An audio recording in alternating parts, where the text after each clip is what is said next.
Bismillah. Firstly, I'd like to respond to the PTI members' comments.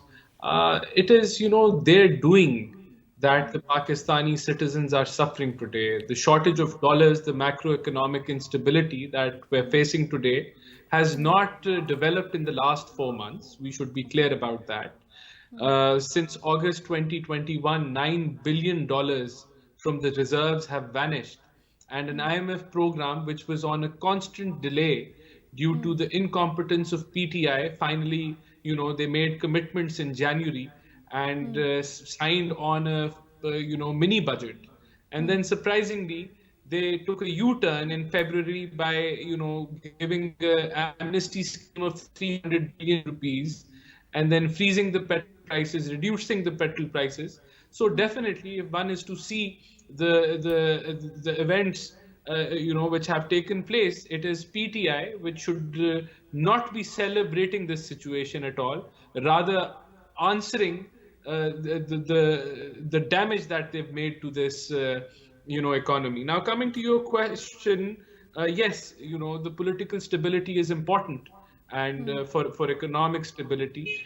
Right now, I think the challenge is that we go with the IMF and conclude the talks. So I think we're on that track.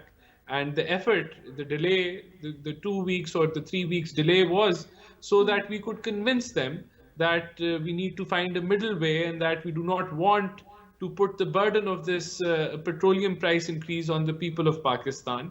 So if I think if there is no success on that point, then we would still go ahead with the IMF program. We would But is have it to. true that you will be making those difficult decisions now, or will you be continuing? I mean, will you be continuing with the petrol subsidy, or will the government change their mind on that? And is it possible at all to continue with it? I think it's not possible to continue giving the subsidy, considering that the fiscal deficit, there is no fiscal space, and the fiscal deficit, which was budgeted by the PTI at 4,000 billion, has actually it's actually going to reach 5,600 billion. That's a 1,600 billion increase in the fiscal deficit, which is, I think, it is colossal. It is quite huge, and it is damaging for the economy of Pakistan. It is damaging for the government of Pakistan. So it cannot continue. And we have to, carry on the commitments made by PTI, and we will have to take tough decisions if we want to take the economy forward. That Rana has Sahib, to be done. are you willing to pay the political cost of these measures? Because of course, whether you call the elections today, tomorrow, after 3 months, maybe 6 months, it seems to be overall an atmosphere of electioneering in the country. Well, I think, this topic is being discussed by the Prime Minister and the coalition partners, and we're expecting an announcement from the Prime Minister soon on this Okay. subject. And that is when, for sure, the direction of the government will be, decided whether, the political cost, because, the political cost is high, and we feel that to take Pakistan out of this mess that PTI has put us in, we need to take tough decisions, but they can only work if every stakeholder is on board. And when I say every stakeholder, I mean everyone in the country, be it the armed forces, be it the judiciary, be it the government executive, because these are not normal circumstances. Let me tell you, Maruk, that we are not in a normal economic mess. This is a highly threatening situation to the security of Pakistan. So even if we take those tough decisions, and 3 months down the line the government is destabilized, I think that would again bring us to the brink of destruction of the economy. So a lot is a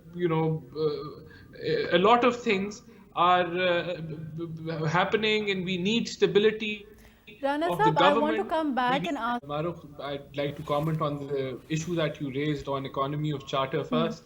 I think that is the only way forward. And Right. I'm talking beyond politics. I mean, the future of Pakistan, the security of the economic security of Pakistan is vital. It is important for all of us, Pakistani citizens who are living here, and even for the overseas Pakistanis. This is the only way forward. And But if Rana I Sahib, they don't believe let, that if you talk to the if PTI, they say that they don't, it boils down to name calling, then it boils down to calling each other thieves. It I know, but this is, unfortunately, there this doesn't seem to be suggestion. rational discourse of any kind over Yes. economic charter, over having a supreme economic policy. At this time, all they're saying is elections, elections, elections. Yes, I know, but these are the type of things I wish that, we talk about establishment being involved in politics and whatnot, but they should be the enablers for such a debate. They should be the Okay. enablers, if the political parties are unable to make consensus on Charter of Economy, then these are the things where there should be an intervention, if nothing else, rather than, having intervention in all other things. This is the enabling that should happen in Pakistan from the largest stakeholders of Pakistan. So I feel this is the only way forward. Now coming to your question about the opposition leader, I think the remaining opposition is that is present in the National Assembly have. I think I've also heard the news that they've elected Raja Saab as the opposition leader. So Ji. I think they were there and they elected. And the future of the assembly is, I think, if the government wishes to continue, they will be able to continue. They have the majority. They have the majority in Punjab as well. Even if these guys, these 25 or 26 members have been de-seated, they have a right of appeal in the Supreme Court. They can go there, and this will a lot of weeks and months are still pending before a decision finally comes from the Supreme Court. But in the meanwhile, even if we go for another election in Punjab, we feel that we have a majority and will be able to elect Hamza Saab again.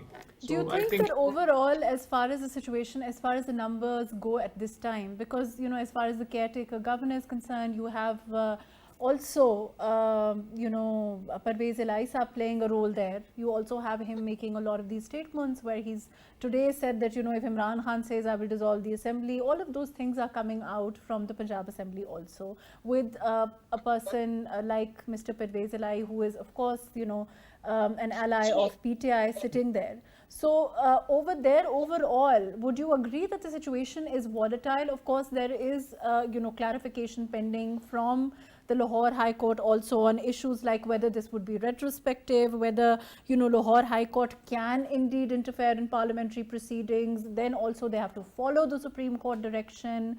The Supreme Court, of course, has shown them a path. So all of those things overall, would you agree that the situation is in flux? And what will happen is not really clear at this time? well, yes, if the PTI wants to put it that way, there are, it can be said in those words. But I believe that, in parliamentary democracy, whoever has the majority has the right to rule, and we feel Of that we course, have the yes. majority. And if required to show again, we will be able to show that again. Okay. But this all uncertainty is created by PTI, and their frustration or desperation is, as the end of May is nearing, they want to build a narrative where nothing is existing, everything is about to fall, the Punjab government or be it the federal government. But let me assure you that May is going to come, and then it's going to we're in May is going to near towards its end, and then June is going to come. They're going to come to Islamabad, and then they're going to go away. The But only Rana way